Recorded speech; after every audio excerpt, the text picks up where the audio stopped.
The day-to-day job that you have, the 9 to 5, isn't safe and can be taken from you at any moment. I have to create or I'll probably detonate. So I went back and my sites now say Christian author, Christian speaker. Will I lose audience? Sure. Will I lose buyers? Absolutely. Do I glorify my God in the same sense and at the same time? 100%. That if you want to get better at marketing, stop marketing. And she said, instead, be an enthusiast, as your focus determines your reality. Be yourself. Everyone else is already taken. So no matter what you're wanting to do in life, whether that's a creator or not, whether it's self-employment, or just pursuing a creative hobby or endeavor, be yourself. All right, welcome to another episode of Step into Success. I am super honored to have best-selling author and speaker Aaron Ryan in the house today. Aaron, I'm going to turn it over to you and let you introduce yourself real quick to everyone. Oh man, the self intro, the pressure of a self intro. Well, I'm Aaron Ryan. There you go. You said it. Yeah, You we can yeah, I cut just now.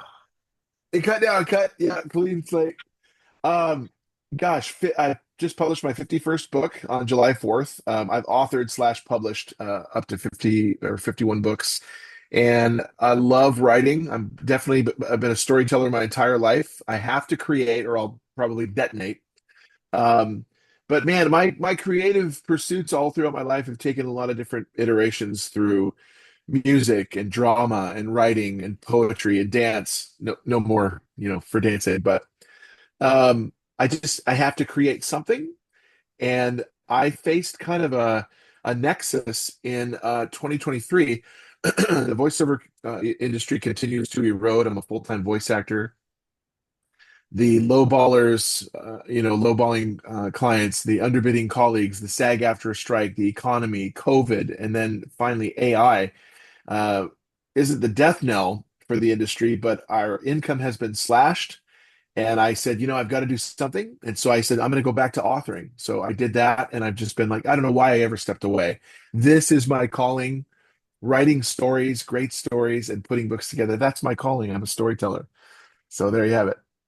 That's great. So one of the reasons I wanted to speak to you and have you on this show is it blows my mind that you've written 51 books. And I'm going to totally throw out a shameless plug here.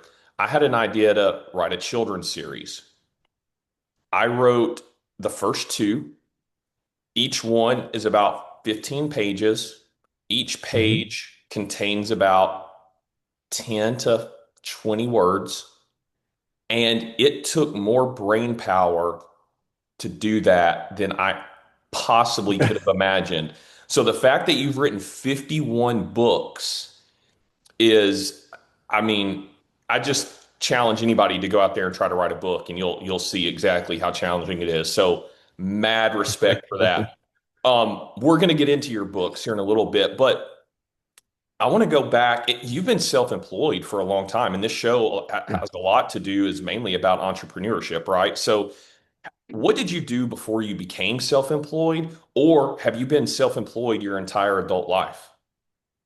No, and to be fair, just to clarify, I've actually written like unique books about 35. So some of them, for example, I've written six alien invasion novels. They're right up here. This one right here above my head is all six in one. It's not new material, so it's not a new novel that's been written. And then there's a Cliff Notes edition, to hand out to people. So it's a summary to whet their appetite for the book. So I've authored slash published, 51 books, just to be fair. Okay. But 35 still, it's nothing to shake a stick at. I'm grateful. Again, Um, I challenge somebody to go try to write one, and you'll see how difficult it is. yeah, it takes a while. Pantser or planner writer, it takes a while.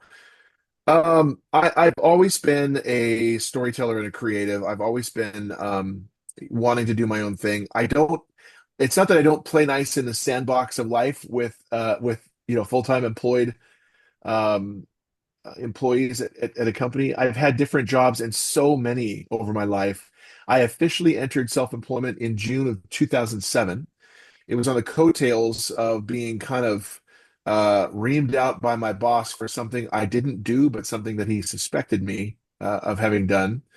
And he was a very suspicious man, very cynical. Anybody around him was just out to get him. He had that kind of mindset. And so he attacked me at one point for, I think I got in the crosshairs of something. And it was like, wow, that just opened my eyes that the day-to-day job that you have, the 9 to 5, isn't safe and can be taken from you at any moment.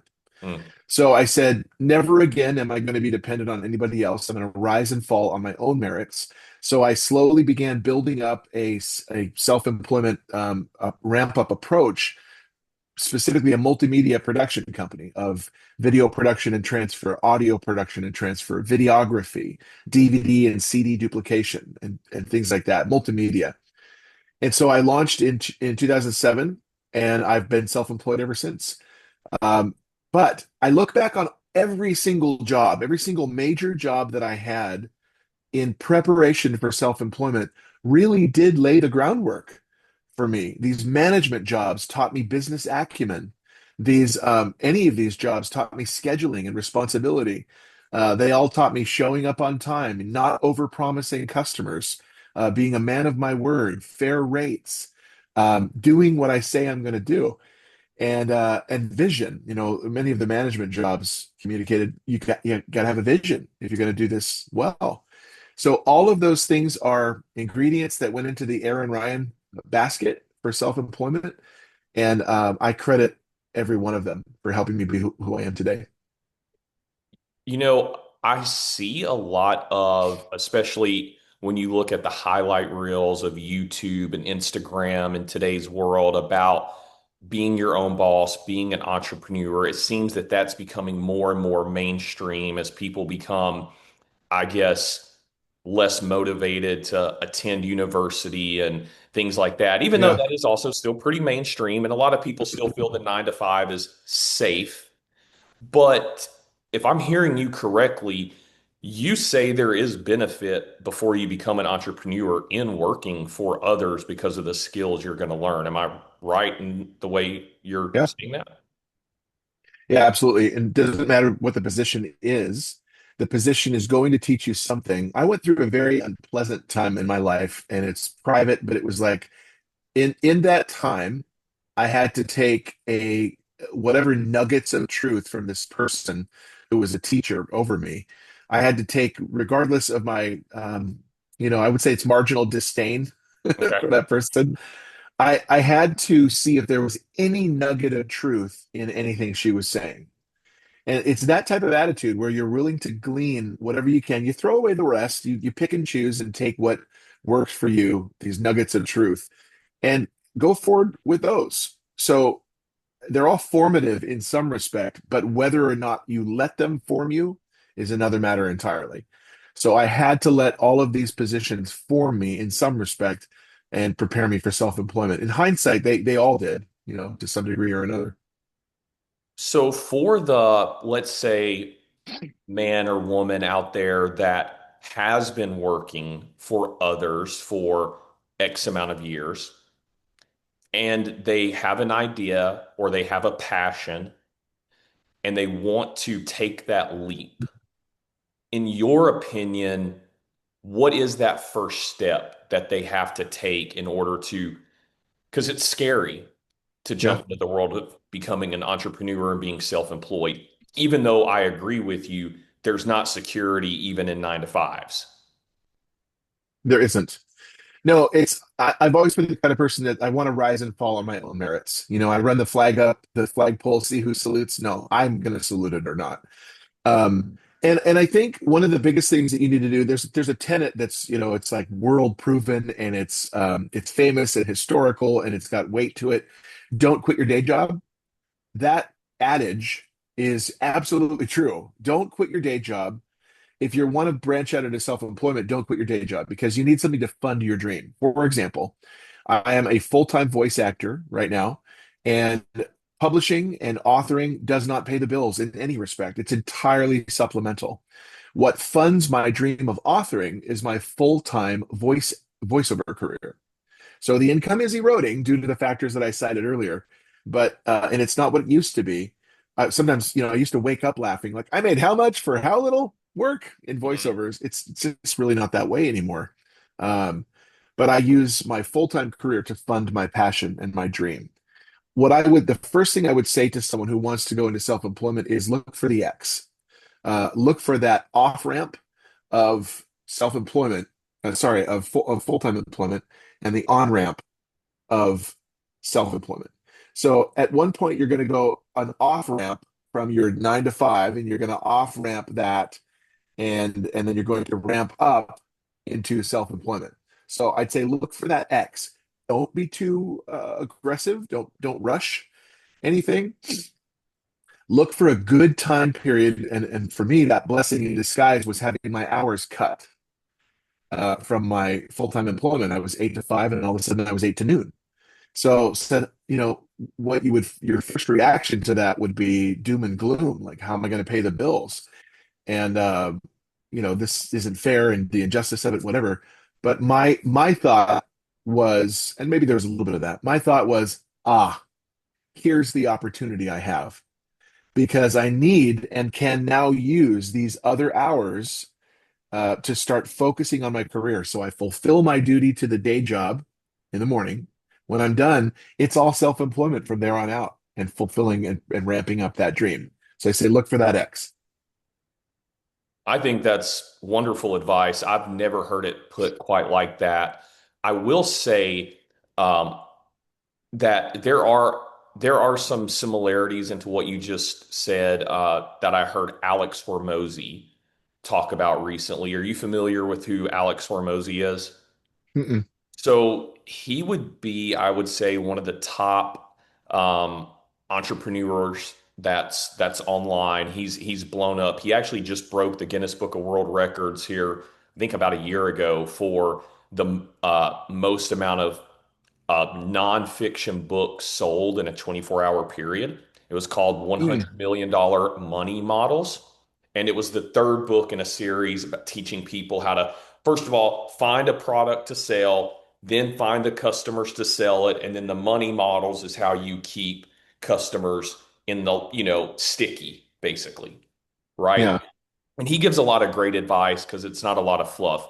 And there's one thing that he talks about. I'm curious as to your opinion here on this. If someone does want to work for themselves, they don't want to do the 9 to 5 thing anymore. Do you believe they need to find something that they're absolutely passionate about? Or do you believe they need to try different things, see what makes money, see what improves their life, and then that organically will become passionate to them because of what it's doing for them? Well, I mean, in authoring, they say write from what you know, and I don't believe that's true. I think that you need to stretch yourself and you need to learn new things always. I mean, like when you're green, you grow, and when you're ripe, you rot, or whatever the phrase is.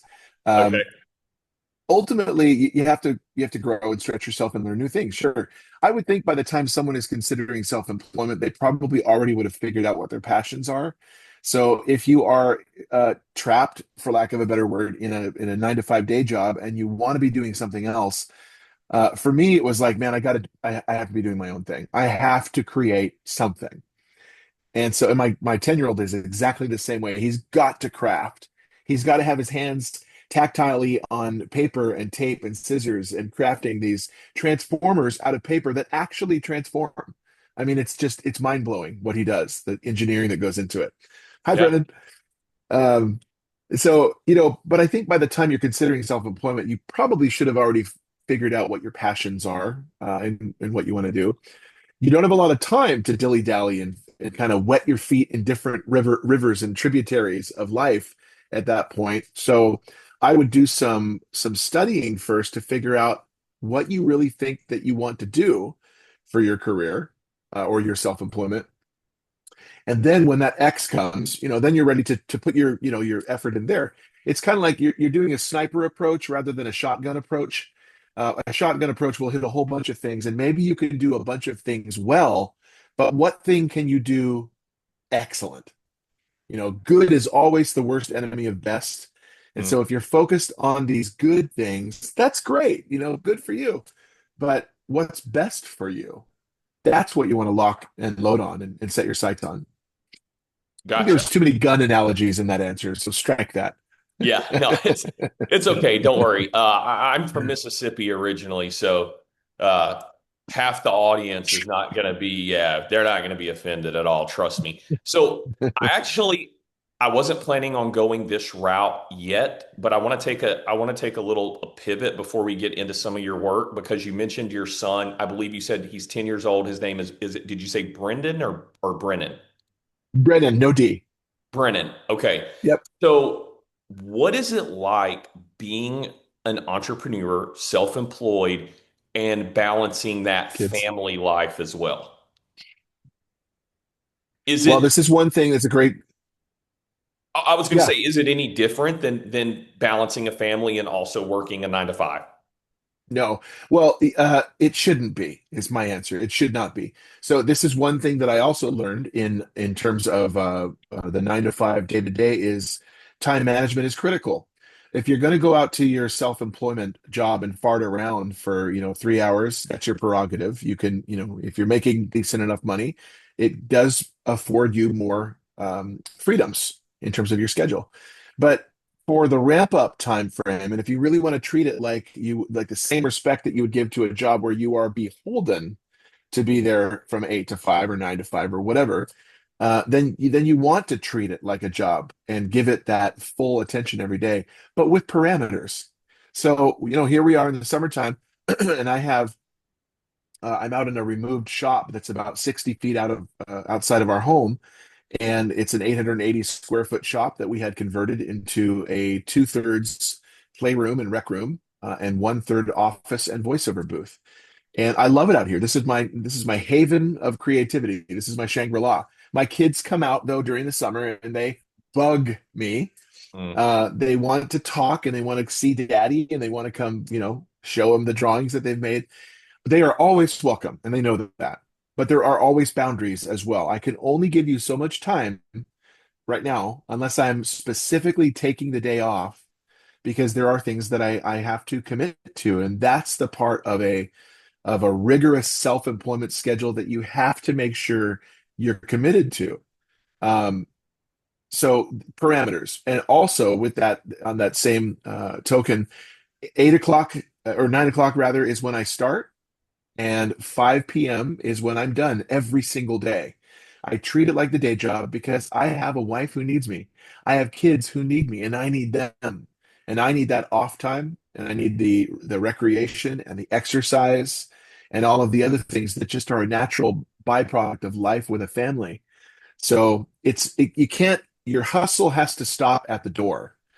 When you clock out for the day, I have a sign when you walk back into the house. So I leave the shop, I walk across the yard, I go into the back door of the garage, and then that garage door leading into the house, there's a big sign tape there that says "Leave work at work."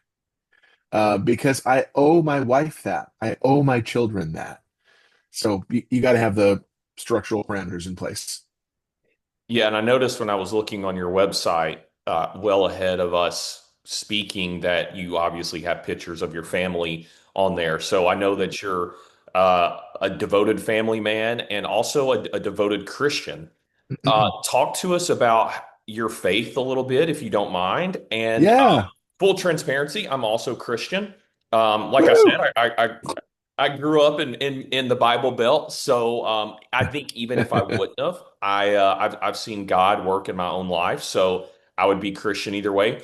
But talk to us a little bit about your faith, if you're comfortable Yeah. sharing with that, and then also how does your faith tie into your work? And the reason I ask it that way is you write a lot of sci-fi books and aliens, and we're gonna again get into the work later, but this is kind of fun. So go ahead. Yeah. No, I love the question. My favorite question so far. So yes, I am a Christian and unashamedly and unabashedly so. However, one of the things that it's crazy. I think it was about a month ago, I was doing a vendor market. I do them frequently. I go out and sell my books and sit there for, you know, 6, 8 hours one day or over the course of a few days. It's a multi-day vendor market. And I sell my books and I get to tell people the stories behind them. I was very convicted about a month ago at a market. I was sitting there and I really felt God telling me you need to choose a side. So I am a Christian. I am also an author. Why am I not a Christian author? Why am I not? So, and full transparency, in the Alien Invasion saga Dissonance, it's not, there's two different main sagas that I'm known for. One is The End. It is a deliberately Christian, post-apocalyptic kind of end time scenario. A man literally believes he's the Antichrist of Revelation. He's not, but I don't want to spoil the whole story. But it is a clean Christian fiction read. I was very inspired by the Left Behind series of the 90s to write something equally as powerful, and it's done really well. However, the Dissonance saga on up here is an alien invasion saga. You know, where do aliens come into play in the Bible? They're not really that we know of. And but could they be part of an end time scenario? Sure. In fact, I had inferences to that. Like, are these like locusts and plagues or demons? Are they something that God willingly allowed to be unleashed upon mankind to teach us and reset us? Um, I strive for verisimilitude. I strive for a gritty reality. So in the Alien Invasion saga, there has been sparse profanity. When an alien is coming to attack you, eat you, you're not necessarily going to go, "Oh, shucks." You know, you might say something more colorful. And my characters did. And I always felt incredible conviction about that. Like, "Oh, I'm sorry, Lord, as I'm writing this, but that's what people say in real life. I've said them. Now, the caveat is I will never, never, and would never intentionally use an F-bomb, take the Lord's name in vain, use gratuitous sex, bullying, drugs. Never. I never have, and I never would. But I felt so convicted.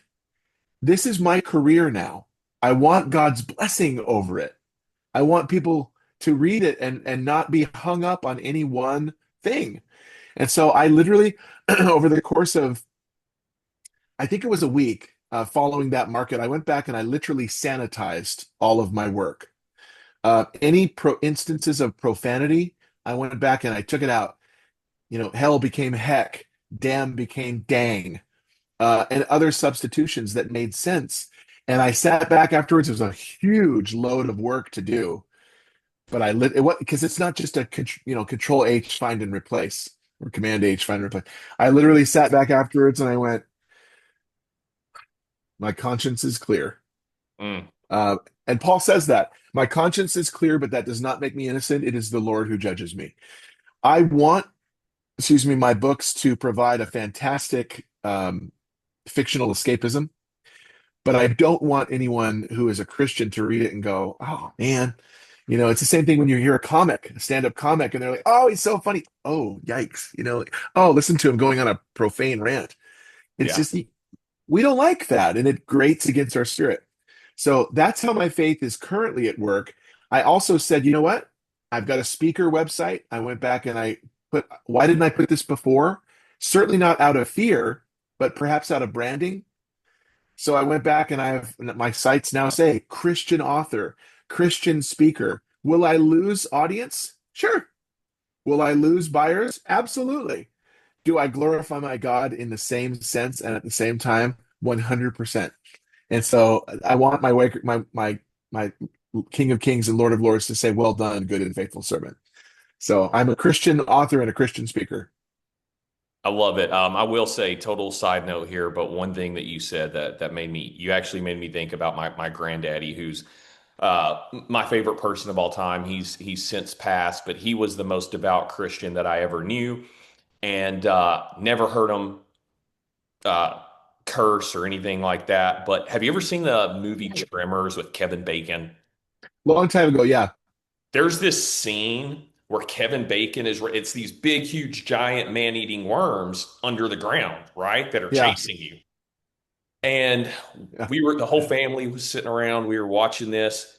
And it's kind of, and what made me think of it is you said the whole, well, if this alien's coming to eat you, you wouldn't just say, "Oh, shucks," right? Anyways, this right, trimmer is chasing Kevin Bacon and it's about to get him, but it runs into this wall and it kills this big man-eating worm. And he looks back at it and he just drops the F bomb on this big old worm. And because yeah, of my granddaddy being in the room, everybody kind of kind of look because it was whatever. And he just kind of casually goes, well, I guess that would be about the most appropriate time to use that phrase, you know? So, it's just That's kind of, awesome. yeah, Well, it's kind of funny. yeah, my kids, this is something where I think when I was a kid, it was treated a little bit like a joke. Louis Anderson, a comedian who's since passed, if I remember right, in a comic sketch, he was saying, uh, he was saying, I think he was imitating his mother. So anytime we would say, he would say, "I hate so and so," or "I hate that," whatever. His mom would go, "We don't say that. We don't hate." And it was so motherly and so sweet and cute. But it was like, so we would have a joke about that when I was a kid. We don't say that. And so when my kids watch a movie that has any kind of a profane utterance, every single time, and I'm very proud of this, you'll hear them say, "We don't say that." They both say it in tandem, 10 and 7, any instance of profanity, even the tame ones. And it's just so like it's so inbred and conscious into their baked into their consciousness. Um, and I love that. I love that pure sense of them understanding what's Ephesians 4:29 and 5:4, I think, talk about like your mouth and do not lead others into sin by what you say. Will they change maybe someday? Will they slip up and swear? Sure. But I love that they're aware of that and they're careful about it. And they'll still say it to this day. So if I'm writing books with words that they know they've been trained not to say, what does that say about me? I want them to read those books later and go like, yeah, dad cleaned this up. I love that. I love that. And I love what you said earlier too about will I lose some audience? Will I lose some buyers? Yeah, Yes, but at the end of the day, I'm always going to have respect, much more so for people that stand by their convictions rather right. than do something just for the sake of trying to make extra sales. And I think in today's world, just my personal opinion, there's a lot of people that do that, right? They're going to do what the masses prefer in order to Right. make more rather than stand by even what their own convictions may be. So I love that about you. And I want to ask you now a little bit more about your work. So if I'm correct, your Alien saga, which is Dissonance, right? Yeah. That is your all-time top performing series. Am I correct about that? It was. There was a time where it was, but frankly, the end has surpassed that, particularly in audiobook format. The Wow. end is the one that's my Christian dystopian saga, overtly Christian. I like to call Dissonance a covertly Christian saga, but it is now so much more overt because it's been sanitized. But the end is a Christian dystopian saga, and that is the highest performing one. And here's the kicker, Darian. I I was never called to write any of these, except for the end. You are my whole earth, a daddy's love for his sons, which is right behind me right here. And God is not Santa, which is a referendum on prayer. I was called to write those three. And isn't it interesting that the one that I was called to write is the one that continues to sell well? Hmm. I wonder if somebody had a hand in that. Yeah, that's that's an interesting point. So if you were going to uh, tell the audience who had never met you, don't know anything about you, don't know anything about your work, let's talk about the end a little bit. Like what makes it such a great selling book? If you don't mind sharing a little bit about like the main character you did kind of earlier, but without giving it away, what can you share with us about it? So, in a nutshell, to succinctify it or encapsulate it as best as I can, I was inspired by the Left Behind series. The kicker in this one though is that it's not the end times. It's not Revelation. He's not the Antichrist. He thinks he is. So the main antagonist down through history, we've seen people who are deluded, and they are megalomaniac complex, and they are the most dangerous. And so we have a man in power who believes he's literally God, who believes he's the Antichrist. He's calling out our God, and is essentially he's in power. He's holding like the same Matrix. He's guarding all the doors. He's holding all the keys. He believes that he is the big kahuna, capital A Antichrist of Revelation.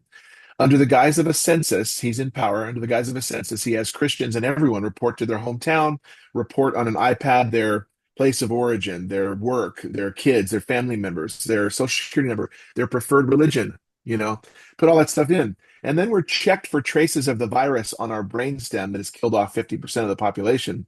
But it's tied to the iPad where we put in our info. So if we selected Protestant, Catholic, Christian, Lutheran, all those, we're not scanned, we're branded. Hmm. And that mark is lit up by our body heat. It's impossible to extinguish. He has an army of mechanoid robots trained to hunt for and hunt down one thing, that mark. So he's in power. It's a second Holocaust, this time of Christians in the year 2113. It is absolutely loaded. I was so free to incorporate so much scripture in there, so much thematic depth, so much redemption and salvation. There's a salvation that'll make you weep. There's a redemption that'll make you bawl, and a death of a beloved character that'll just you're just going to be leveled. But at the end, God literally intervenes, and it's the best thing I've ever written. It's so loaded with heft, and it glorifies God. So I'm so proud of it. Do you think, actually, I'm going to come back to that question. Let me stay on the book for a moment. The answer's seven. To that question, the answer's seven. But anyway.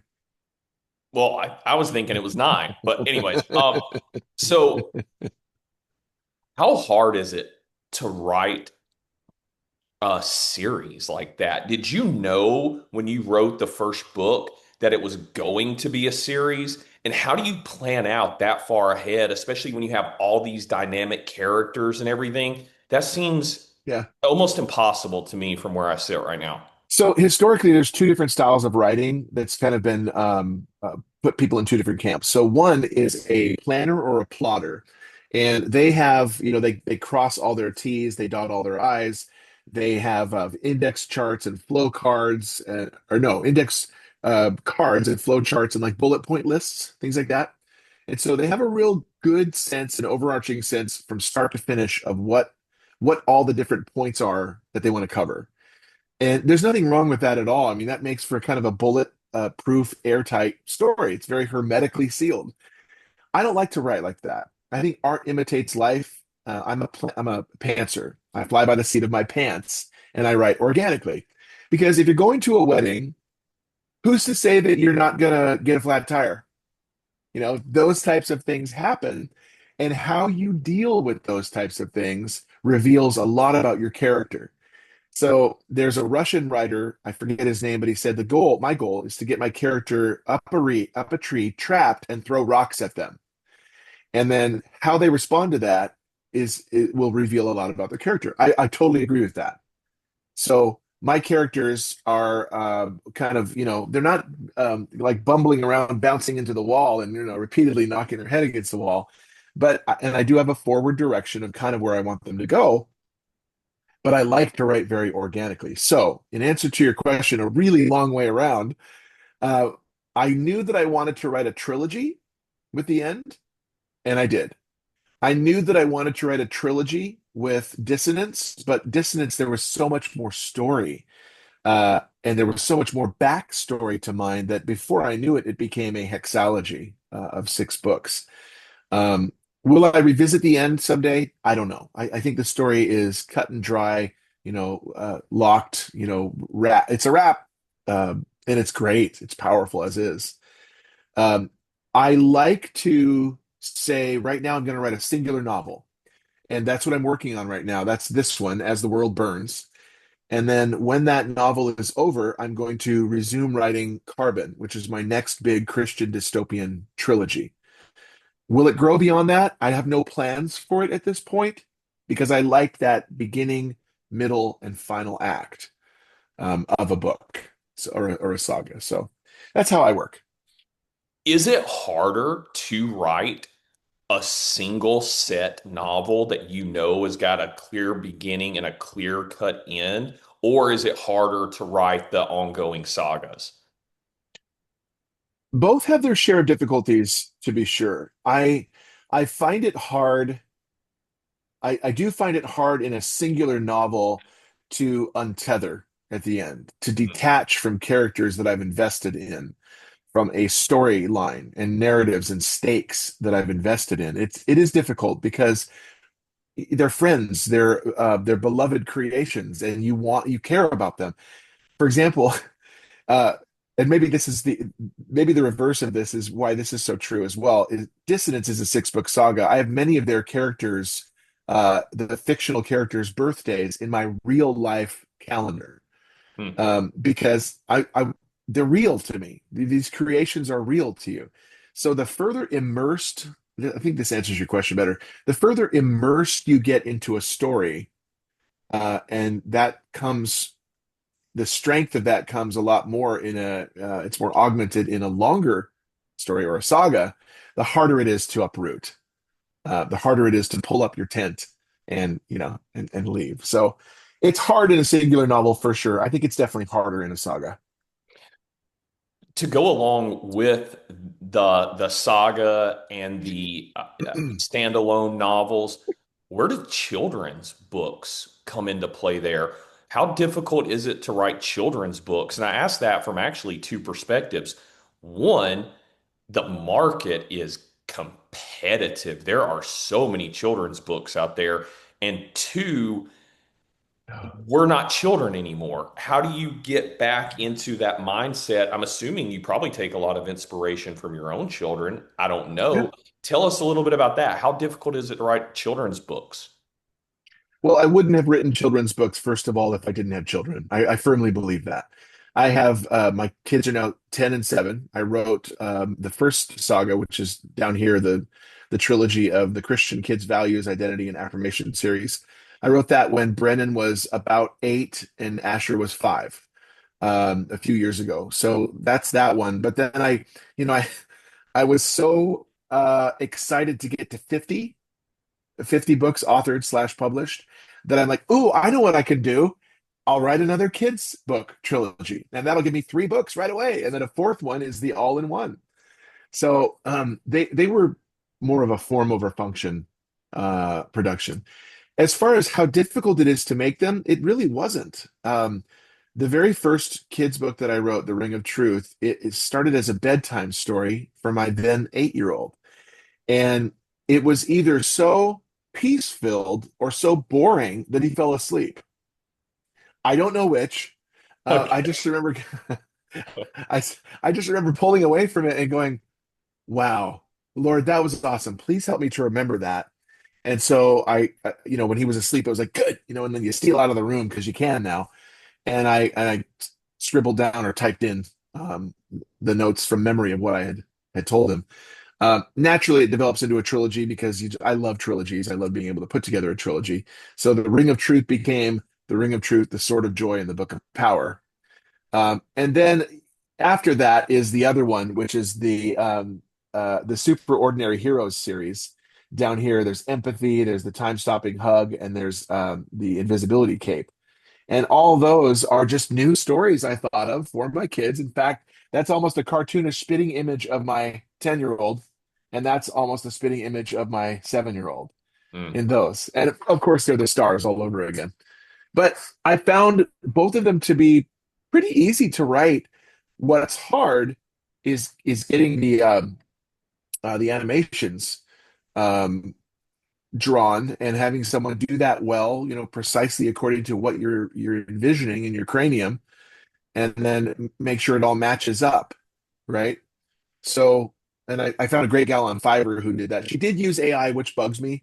I didn't know that. She didn't disclose that up front. She uses AI and Photoshop, Okay. but the fact that it's constructed with AI is it bothers me, because I'm very staunchly anti-AI, generative AI, I should say, not assistive AI. But yeah, it didn't take too long, and I enjoyed the process.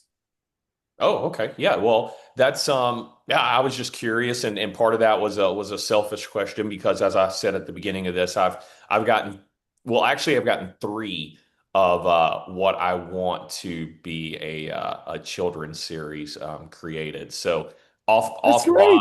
offline, I might have to pick your brain on a couple things, but Yeah. I want to get into to something else here in a minute. But there was a question I wanted to ask you earlier. And I think right now, to this point in the conversation, if someone just had to summarize it in a couple words, they would say, we've talked about writing and we've talked about Christianity. In your opinion, and if this is a question you don't feel comfortable answering, that's fine. Do you think, especially in the Western world, Christianity is making a comeback or is it still on the attack? You mean being attacked? Yes, as in, or not even. Let me rephrase, not necessarily outright being attacked, but becoming less prevalent in our society. You know, you go back to the days of like the Andy Griffin show, right? I mean, you had kids standing up and praying in school and stuff like that, whatever the case may be. Today, obviously, that's not the case. Younger people aren't as actively going to church. And I know I even see a lot of churches that are incorporating more of like the concert style music because the youth relate to that better and that at least gets them in the door, which I'm all for it. Whatever gets you in the door, right? I think is okay. But I'm just curious what your thoughts are being so invested into the Christian faith that you are. Yeah, absolutely. I do think it's making a comeback. I think that regardless of what you think about Trump, and I very clearly and pointedly steer away from politics in conversation because it's just such an incendiary topic. I think, 100%. yeah, I think the fact that you've got a conservative majority in the Supreme Court and you've got a lot of conservatives in power, it is enabling and emboldening a return and a strengthening of the Christian faith and empowering people to be bold. And certainly, in no small part, I think the assassination of Charlie Kirk played into that as well, which I'll never forget. It was I just hate that I saw that footage. Um, and ultimately, it's I think I'm proud to be a Christian. I'm proud to be someone who is affiliated with the Lord, but as such. I can run ads on Facebook for Dissonance, a covertly Christian saga now, but it's science fiction, alien invasion science fiction genre is a fairly common trope and unassailable. And then you have an overtly Christian saga, The End, and being advertised as such, and people just lock and load on Facebook on the end and attack it and besmirch my faith, besmirch, associate me with MAGA and politicize this when it really has nothing to do with politics. But they'll hook, line, and sinker swallow an alien invasion saga. But here you have a deliberately Christian saga that they seek to assail. Um, and I posted things in my posts about being a Christian author or being a Christian period. And the people who just simply don't know me at all and don't know the caliber of human, dad, husband, friend that I am choose to lump me in a bad batch and go to town with the insults and the disparaging comments online simply because I posted that I'm a Christian. So is it on the rise again? Are people being emboldened? Yes. Is it being attacked because of that? Yes. But like they say in the Matrix, how is that different from any other day? We are the scourge of the earth. Paul said, we're like the refuse of the world, and proud to be such.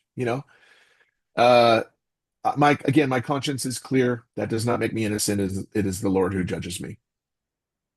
Love it. Just was curious. I thought you would be a great person to ask that question to. Now, this show originally and still is designed to talk about being an entrepreneur and or even just being an industry, expert or a leader in your field. It is impossible to be an entrepreneur without understanding or a successful entrepreneur without an understanding of sales and marketing to an extent. And not only that, but you are in one of the most competitive fields there is. I mean, just walk into any bookstore. I mean, how do you even, unless you know what you're looking for, where do you even begin? Talk to Yeah. me a little bit, or talk to us a little bit about your sales and marketing strategy for getting your books out there. I think that's super important and can carry over across any industries. Yeah.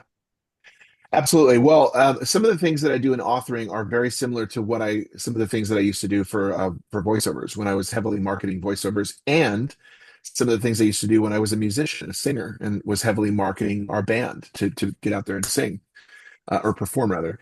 And you have to think outside the box with marketing. One of the best phrases that I ever heard, and every time I say this, I just wish I could remember her name. It was this female author, and she said, "If you want to get better at marketing, stop marketing." And she said, "Instead, be an enthusiast." And that so resonated with me because you can twist someone's arm, buy my book, buy my book, buy my book. But if they are talking to you and you're simply being enthusiastic about the book that, or the whatever the pursuit is that God's called you to engage in, the the drama, the music, the poetry, the whatever that you've created, that enthusiasm carries. And people will always hitch their wagon to enthusiasm. Yeah, you seem like a great guy, and this is I'm going well for you. I'd be glad to support you. Let me grab book one of this saga or whatever, or let me grab the whole saga. It's even better. Um, but man, I wear shirts like this, and I'll be wearing this today when I'm out at our homeowners association picnic. This says famous author, but if you look close, you really have to look close to read the small fine print on it. I really dream to maybe one day finally. Uh, I can't read my own writing Okay, I got it. backwards. I often dream of maybe one day perhaps being even somewhat famous, but for now, I'm more than willing to settle for being just some obscure author. But if someone's listening to this on Spotify, the words famous and the words author are huge. So people are going to look at the shirt and just see famous author, Right. which is obviously going to get them to come talk to you, hopefully, right? Yep, exactly. And that's the draw. Like at the supermarket. Now I've got vinyl lettering on my back window of my van, and I've got decals of the books and my website and a QR code. I have all that. But when you are out at the supermarket, for example, you're in the checkout line, you got a shirt like this. "Oh, are you an author?" You wear a shirt like this. They go, "Are you an author?" And you get to go, "Well, yes, I am." And why wouldn't you do that? You're proud of your story. You're proud of what you've created. Same thing with music, anything else that you do. You have to, I do vendor markets a lot. I don't do book fairs because at a book fair, I don't stand out at all. We're all authors clamoring for the attention of the readers going by. We're not distinct from one another. At a vendor market, you've got a blown glass vendor, and you've got a stained glass over here, and you've got a bead maker and a photographer and, homemade jewelry and crafts. Author, I'm very unique in such an environment. Mm. And man, I love meeting readers, especially those who have read my stuff. I had some great exchanges over the past few weeks. Um, Getting out there and just being unique. Oscar Wilde said, "Be yourself. Everyone else is already taken." So the more unique you can be out there by thinking outside the box with marketing, like contacting local radio stations, seeing if you can do an interview, um, reaching out to reviewers, TikTok reviewers to review your book, running the promos that are available to you through like written word media and Crave Books and the Fussy Librarian, and they hit their readers lists with your books. Giveaways. I have a private Facebook group. People can join at authoraaronryangroup.com. Takes you to a Facebook group where you find out about discount codes and giveaways and the news on my books that have been adapted for the screen and are being pitched to streaming networks right now. It's that kind of engagement that you want to create. Being silly in TikTok and Facebook and Instagram reels, um, and having them well produced. Just trying to stand out as much as you can. I I hear people when they say, "I hate marketing. I don't want to market." I get it. I absolutely get it. And yet you must, and you must if you want to survive and sell your books. But also, why wouldn't you? If you love what you've created so much, you're going to tell people about it. My wife and I created a 10 and a 7-year-old boy. We tell people about them. We're proud of them. These are our works of art, and we tell people about them. Why wouldn't you do the same with your other creations? Yeah, I love that quote. I actually wrote it down over here. That's great. And it's work because in full transparency, I am not saying this because you are a guest on the show. I've not ever told a different guest on this show that I was about to go out and buy their product. But your enthusiasm of talking about your books, I'm super intrigued to read the end Saga now. So I will be ordering one. I'm going to start with the first one, obviously, and then we'll move from there. But I totally agree with you. And it's kind of the same thing. I hear people say all the time, like, I hate sales or all this or that. Well, if you're a human being walking around on this planet Earth, you are in sales. You're trying to get your way in Yeah, some form or fashion.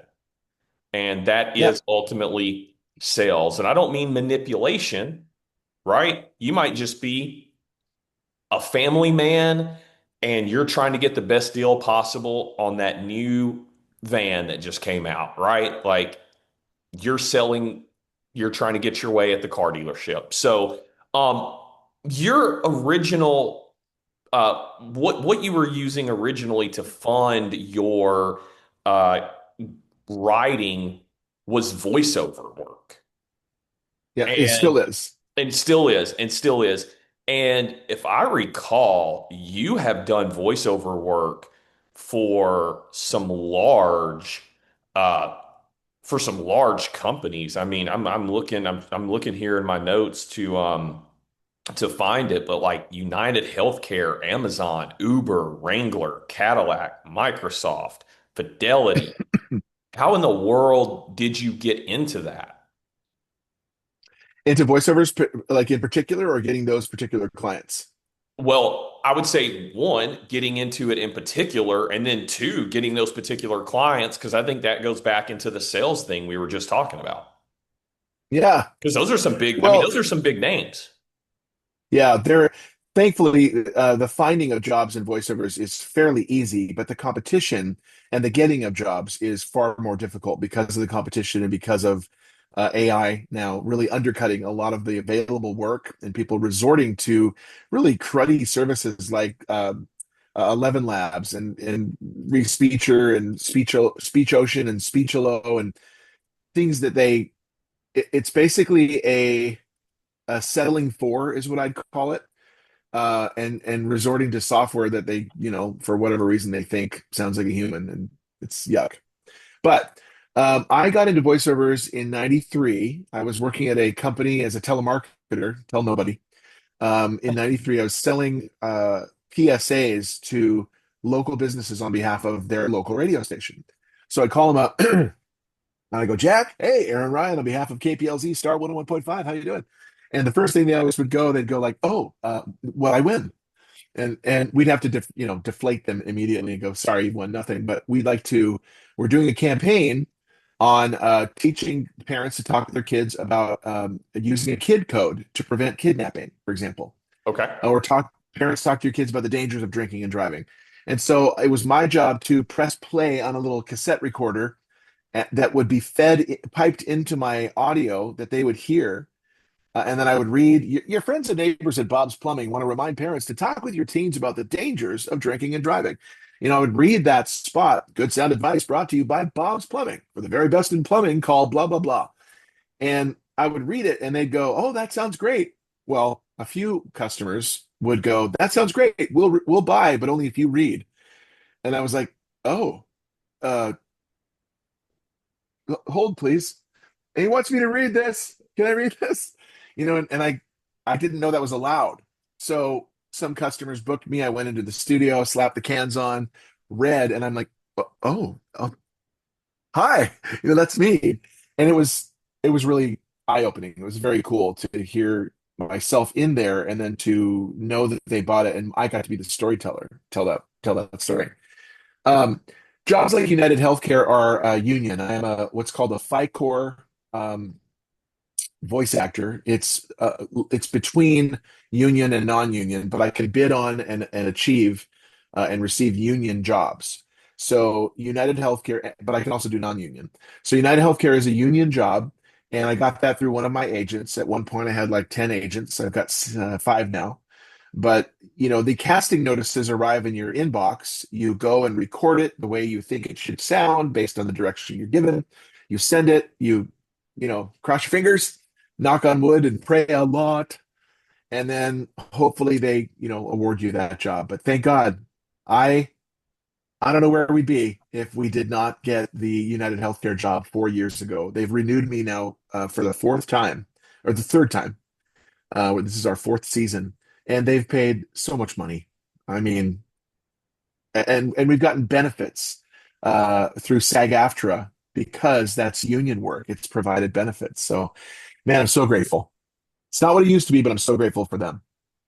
That's amazing. Well, yeah, I would say you definitely have an amazing voice for the voiceovers, for the radio. Whereas, very unfortunately, I've always been told that I have a face for radio. So, Me too. but, Me too. geez. Hey, so look, I know it's a Saturday. I know you typically don't even do these recordings on a Saturday. I'm beyond grateful. I'm going to let you go so you can get back to the family time that I know is important to you. But one last question for you. So at the end of every episode,